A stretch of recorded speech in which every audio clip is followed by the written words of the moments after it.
रात के कोई 10 बज रहे थे। अक्टूबर का महीना था और उत्तर भारत की उस शाम में हवा के साथ एक अजीब सी खनक थी। ना पूरी सर्दी ना पूरी गर्मी, बस एक अधूरापन जो हड्डियों के अंदर तक उतर जाए। कमलेश अपनी राजदूत बाइक पर सवार था।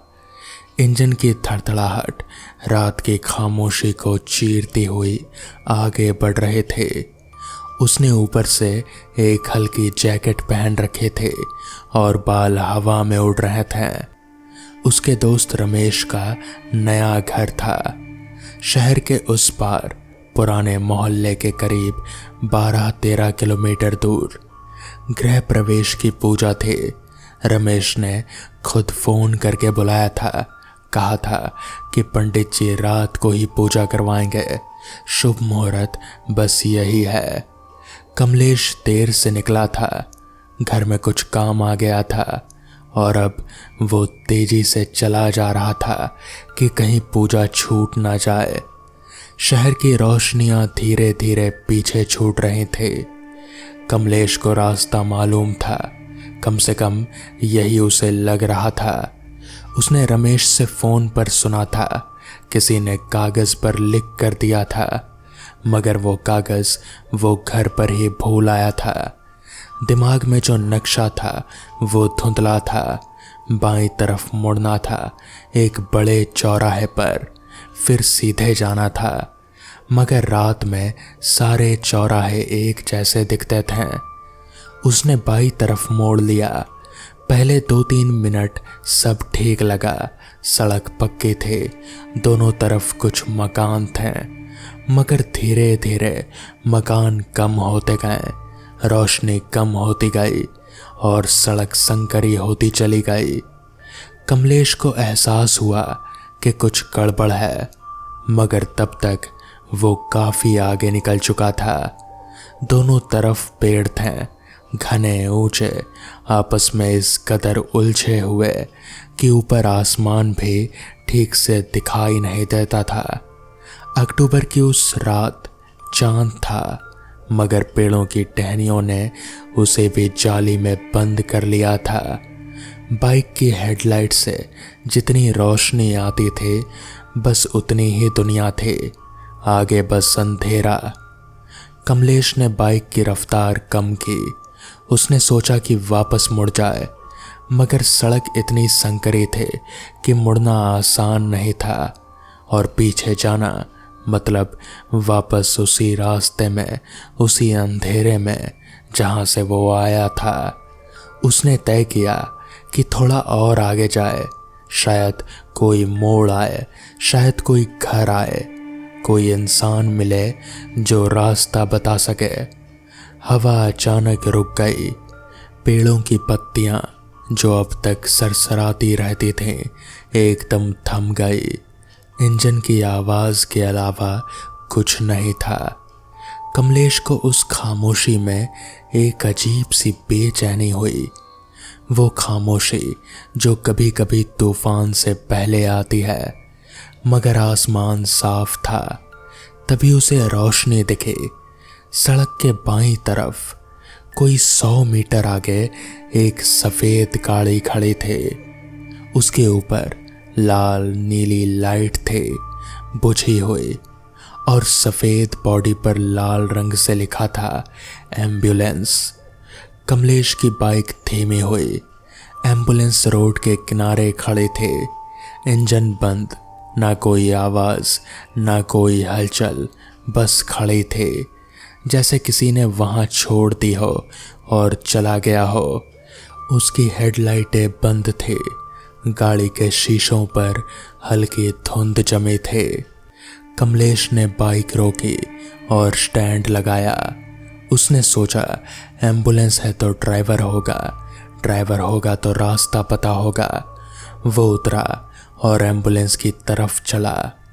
उसके बूटों की आवाज उस सन्नाटे में बहुत बड़ी लग रही थी। उसने ड्राइवर की खिड़की पर दस्तक दी। कोई जवाब नहीं। उसने झांक कर देखा, सीट खाली थी, ड्राइवर नहीं था। कमलेश ने गाड़ी के चारों तरफ नजर घुमाई, कोई नहीं। पेड़ों के बीच अंधेरे में कोई नहीं। वो सोच में पड़ गया, शायद ड्राइवर पेड़ों के पीछे गया हो इंसानी ज़रूरत के लिए। वो रुककर इंतज़ार करने लगा। 1 मिनट, 2 मिनट, 3 मिनट, कोई नहीं आया। कमलेश के मन में अब एक अजीब सा खिंचाव पैदा हुआ। एम्बुलेंस यहाँ क्यों खड़ी है? ड्राइवर कहाँ गया? अंदर कोई मरीज है? उसे लगा शायद अंदर कोई हो जिसे मदद चाहिए हो। उसने पीछे जाकर एम्बुलेंस का दरवाज़ा खोला। दरवाज़ा भिड़ा हुआ था, बंद नहीं, बस लगा हुआ। उसने हैंडल पकड़ा और खींचा। दरवाज़ा खुला, एक हल्की सी चरचराहट के साथ। अंदर एक धुंधली रोशनी थी, वो छोटी सी नाइट लैंप जो एम्बुलेंस में लगी होती है। उसकी रोशनी में कमलेश ने देखा एक लड़का 19-20 साल का स्ट्रेचर पर लेटा हुआ। सफ़ेद चादर उसके सीने तक ओढ़ाई हुई थी, आंखें बंद, चेहरा एकदम शांत। उस तरह की शांति जो नींद में नहीं होती, उस तरह की शांति जो किसी और चीज़ में होती है। कमलेश ने धीरे से पुकारा, भाई ठीक हो? लड़के ने जवाब नहीं दिया। कमलेश ने थोड़ा और झुक कर देखा। लड़के का रंग अजीब था, ना बीमारी वाली पीलाहट, ना नींद वाली सुर्खी, एक अजीब सा भूरापन, जैसे मोम पर धूल जम जाए। उसके होंठ हल्के से खुले थे। उसकी छाती, कमलेश ने ध्यान से देखा, छाती हिल नहीं रहे थे। कमलेश का दिल का धड़कन एकदम से रुक गया। उसने हाथ बढ़ाया और लड़के के कंधे को छुआ। जो ठंडक उसे महसूस हुई वो बाहर की हवा की ठंडक नहीं थी, वो किसी और किस्म की ठंडक थी। उस किस्म की जो पत्थरों में होती है, जो उन चीज़ों में होती है जिनसे जिंदगी कब की रुखसत हो चुकी हो। कमलेश ने अपना हाथ वापस खींचा और तभी लड़के की आंखें खुले। एक झटके में नहीं, धीरे धीरे, उस तरह जैसे कोई भारी पत्थर के दरवाजे धकेले जाते हैं। पलकें ऊपर उठे और नीचे से जो आंखें निकली वो आंखें सफ़ेद थी, पुतली नहीं, बस सफ़ेद, दूधिया, खाली। रास्ता भटक गए। आवाज़ लड़के की थी, मगर उसमें कोई भाव नहीं था, ना डर, ना दर्द, ना जिज्ञासा। एकदम सपाट, जैसे किसी कुएं की गहराई से आती हो। कमलेश के पैर जमीन से चिपक गए। यहाँ रात को अकेले नहीं आते, लड़के ने कहा। उसकी गर्दन धीरे धीरे कमलेश की तरफ घूमी, उस तरह जैसे गर्दन नहीं बल्कि कोई मशीन घूम रही हो। ये रास्ता, ये वापस नहीं जाता। कमलेश की सांसें उसके गले में अटक गई। उसने पीछे कदम रखा, 1, 2, और उसकी एड़ी जमीन से टकराई। उसने मुड़कर देखा नहीं, बस दौड़ा, बाइक तक पहुंचा। हाथ कांप रहे थे। किक मारी, इंजन नहीं चला। दोबारा किक मारी, इंजन नहीं चला। पसीना माथे पर था, ठंडी रात में। तीसरी किक पर इंजन भड़का। कमलेश ने बाइक उठाई, स्टैंड उठाया और बिना पीछे देखे एक्सीलरेटर दबा दिया। बाइक आगे लपकी, मगर रुको, आगे तो और जंगल था। उसने वापस मुड़ना था। उसने बाइक को झटके से मोड़ा, आधी सड़क पर, पेड़ों के बिल्कुल करीब, और वापस की तरफ दौड़ाया। उसने एक बार पीछे देखा। एम्बुलेंस का पिछला दरवाज़ा अभी भी खुला था और उस खुले दरवाजे पर उस नाइट लैम्प की धुंधली रोशनी में लड़का बैठा था, स्ट्रेचर के किनारे पर, पैर लटकाए और वो कमलेश को देख रहा था, उन सफेद खाली पुतली वही आंखों से, और उसके चेहरे पर, उन जमे हुए मोम जैसे चेहरे पर एक बेहद हल्की मुस्कान थी। कमलेश को नहीं पता कि वो कितनी देर भागा बाइक पर उस संकरी सड़क पर अंधेरे को चीरते हुए। उसे बस भागना था, बस निकलना था उस जगह से। पेड़ दोनों तरफ से झुके लग रहे थे, जैसे उसे रोकना चाहते हो। हवा उसके कानों में चीखती हुई लग रही थी। और फिर रोशनी। एक चाय की दुकान, सड़क के किनारे, एक टिमकाती बल्ब के नीचे एक बूढ़ा चाचा बैठा था।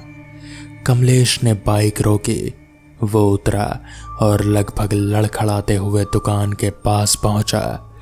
बूढ़े ने उसे देखा, उसकी आंखों में कुछ चमका, ना हैरानी ना सवाल, बस एक पुरानी थकी हुई पहचान। बैठो बेटा। कमलेश बेंच पर बैठ गया, उसके हाथ अभी भी कांप रहे थे। बूढ़े ने बिना कुछ पूछे एक गिलास में गर्म चाय ढाली और उसके सामने रख दी।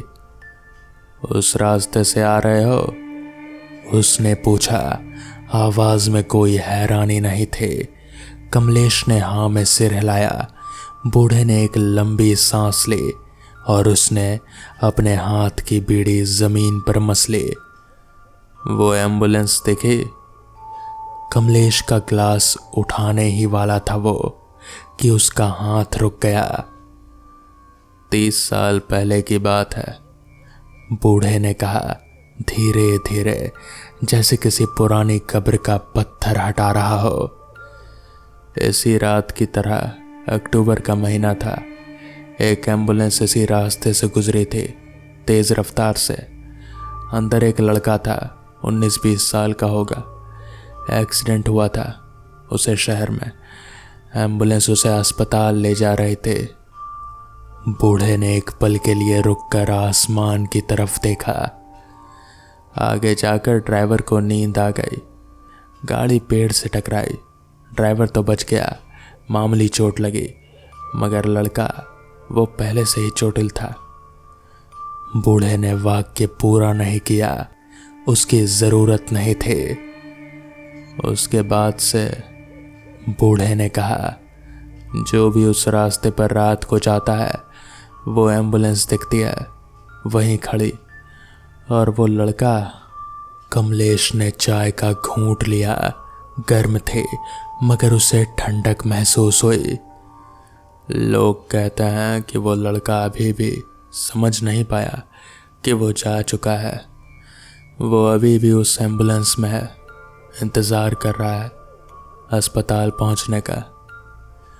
रात की हवा एक बार फिर से रुकी। पेड़ों की पत्तियां थम गई और दूर, बहुत दूर, जंगल के उस अंधेरे में कमलेश को लगा जैसे एक सफ़ेद गाड़ी की धुंधली आकृति दिख रही हो। वो खड़ी थे, बस खड़ी थे और इंतज़ार कर रहे थे। कमलेश उस रात रमेश के घर की पूजा में नहीं पहुंचा। वो वहीं उस बूढ़े की दुकान पर सुबह की पहली रोशनी होने तक बैठा रहा। बूढ़े ने कुछ नहीं पूछा, कमलेश ने कुछ नहीं बताया। जब पूरब की तरफ आसमान में नारंगी रंग फूटा, तब कमलेश उठा, बाइक चालू की और शहर की तरफ चल दिया।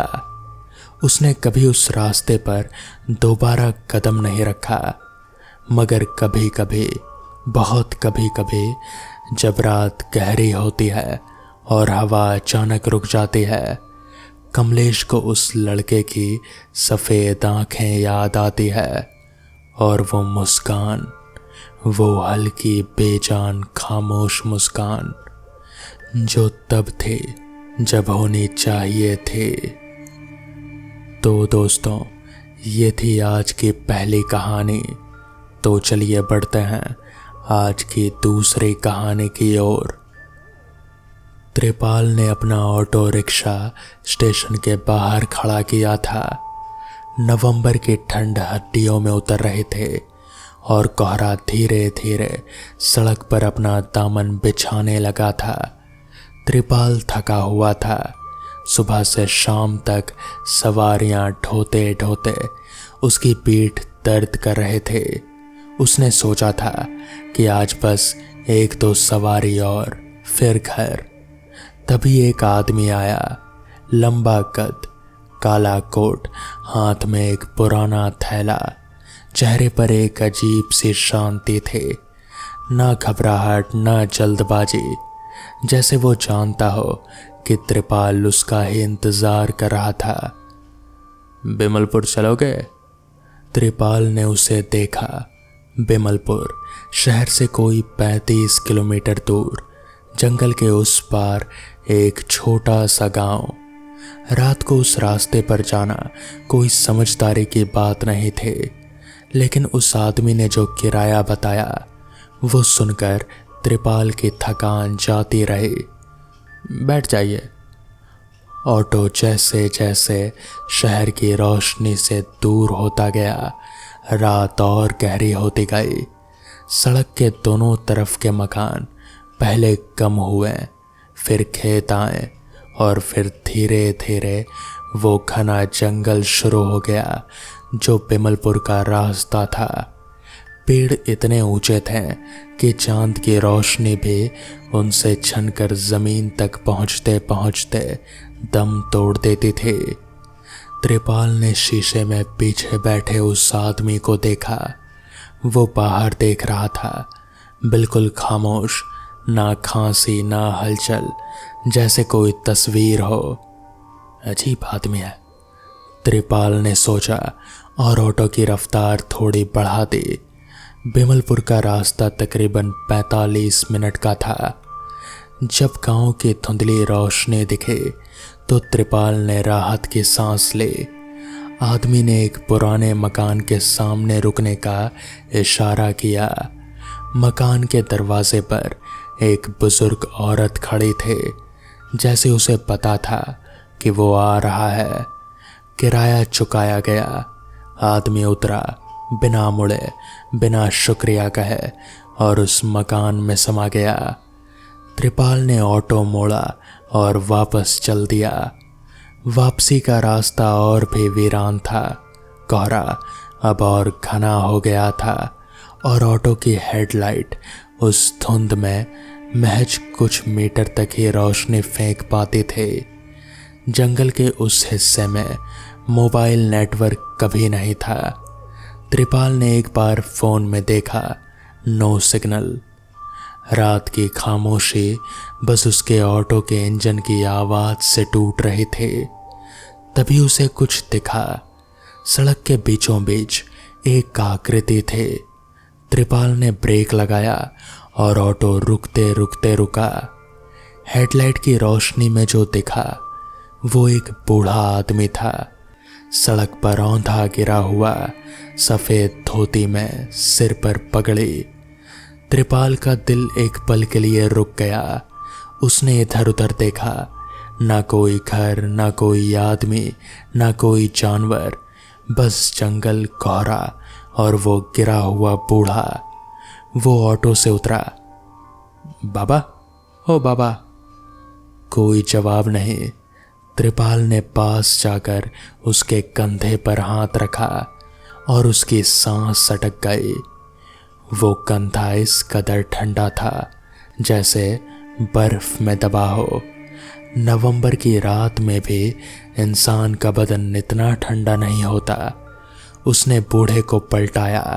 चेहरा देखकर त्रिपाल पीछे हट गया। वो चेहरा, उसकी आंखें खुले थे, पूरी तरह सफेद, ना पुतले, बस सफेद, और होठों पर एक हल्की सी मुस्कान थी जो किसी बेहोश इंसान के चेहरे पर नहीं होती। त्रिपाल के पैर कांपने लगे। उसने खुद को समझाया, शायद बीमार है, गिर गया होगा बेचारा। बाबा, बाबा, उठिए, यहाँ ऐसे पड़े मत रहिए। इस बार एक आवाज आई, एक खर्राटेदार, टूटी हुई आवाज, जैसे किसी ने जंग लगी कोई चीज घसीटी हो। घर ले चलो। त्रिपाल के रोंगटे खड़े हो गए। उसे कुछ समझ नहीं आया, वो छोड़कर जाए या मदद करे। अगर यह सच में कोई बीमार बुजुर्ग है तो उसने छोड़ दिया। तो उसने एक लंबी सांस ली और उस बूढ़े को अपने कंधे से लगाकर ऑटो तक लाया। उसका वजन अजीब था, ना बहुत हल्का ना बहुत भारी, बस एक अजीब सा अस्वाभाविक वजन, जैसे कोई खोखली चीज हो। कहाँ जाना है आपको? बूढ़े ने आंखें नहीं खोली, बस इतना कहा, आगे जाओ, मैं बता दूंगा। ऑटो फिर चलने लगा।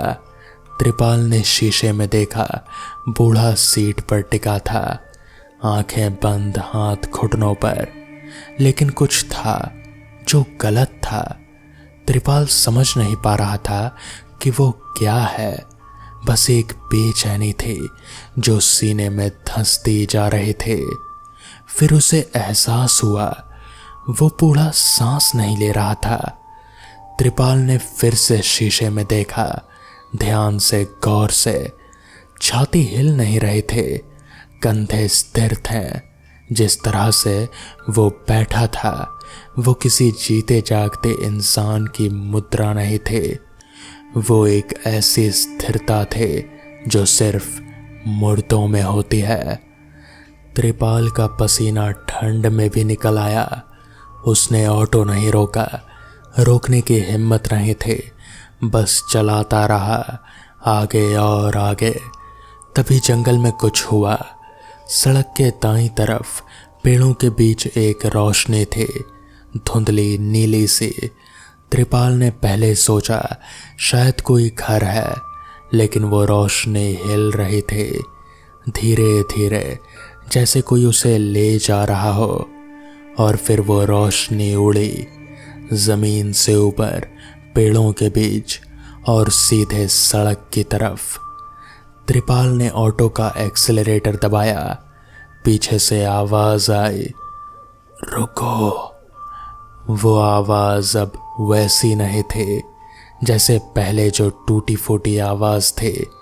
वो अब गहरी हो गई थी, एक ऐसी गहराई जो इंसानी नहीं थी, जो कोई कुएं के अंदर से बोल रहा हो। त्रिपाल ने नहीं रोका। मैंने कहा रुको। और फिर कुछ ऐसा हुआ जो त्रिपाल की जिंदगी में पहले कभी नहीं हुआ था। ऑटो का इंजन बंद हो गया, खुद ब खुद। एक्सीलरेटर दबा था, इग्निशन ऑन था, लेकिन इंजन बंद और ऑटो बीच सड़क पर रुक गया। त्रिपाल ने इग्निशन घुमाया, कुछ नहीं, फिर घुमाया, कुछ नहीं। हाथ कांप रहे थे। पीछे से आवाज आई और इस बार त्रिपाल उसे सुनकर जड़ हो गया। वो आवाज हंस रहे थे, एक धीमी खोखली हंसी जो जंगल में गूंजती रहे जब तक कि पेड़ों में खो ना गई। त्रिपाल ने हिम्मत करके पीछे देखा। सीट खाली थी, बूढ़ा नहीं था, त्रिपाल बस अकेला। लेकिन ऑटो में वो बदबू अभी भी थे, मिट्टी की और कुछ और। वो खुशबू जो बंद कमरों में होती है, वो खुशबू जो कब्रों में होती है। त्रिपाल ने एक बार फिर इग्निशन घुमाया, इंजन चालू हो गया। वो भागा, जितनी तेज ऑटो जा सकता था उतनी तेज। जंगल खत्म हुआ, खेत आए, मकान आए, और जब शहर की पहली स्ट्रीट लाइट उसकी आंखों में पड़ी, तब जाकर उसकी सांस वापस आई। अगले दिन हिम्मत करके त्रिपाल ने उस गांव के बारे में किसी पुराने आदमी से पूछा, बिमलपुर। उस बुजुर्ग ने सुनकर आंखें सिकोड़ी। बिमलपुर? बिमलपुर तो बरसों पहले उजड़ गया। वहां एक बाढ़ आई थी, पूरा गांव डूब गया। अब वहां कोई नहीं रहता, सिर्फ पुराने मकानों के खंडर हैं। त्रिपाल का खून ठंडा हो गया और उस रास्ते में जो बूढ़ा मिला, उस आदमी ने धीमे से कहा, उसके बारे में मत पूछो, जो उस रास्ते से रात को गुजरे वो सब यही कहते हैं। क्या कहते हैं? बुजुर्ग ने एक लंबी सांस ली कि वो बूढ़ा आज भी किसी को ढूंढता है, किसी ऐसे को जो उसे घर पहुंचाए, मगर उसका घर वो इस दुनिया में है ही नहीं। त्रिपाल ने उस रात के बाद कभी बिमलपुर का रास्ता नहीं लिया और जब भी कोई सवारी रात को उस तरफ जाने को कहती, वो ऑटो का मुंह दूसरी तरफ मोड़ लेता, बिना कोई सवाल किए, बिना कोई जवाब दिए। तो दोस्तों, ये थी आज की कहानियाँ। अगर आपको ये कहानियाँ पसंद आई हों तो वीडियो को लाइक और चैनल को सब्सक्राइब करना ना भूलें।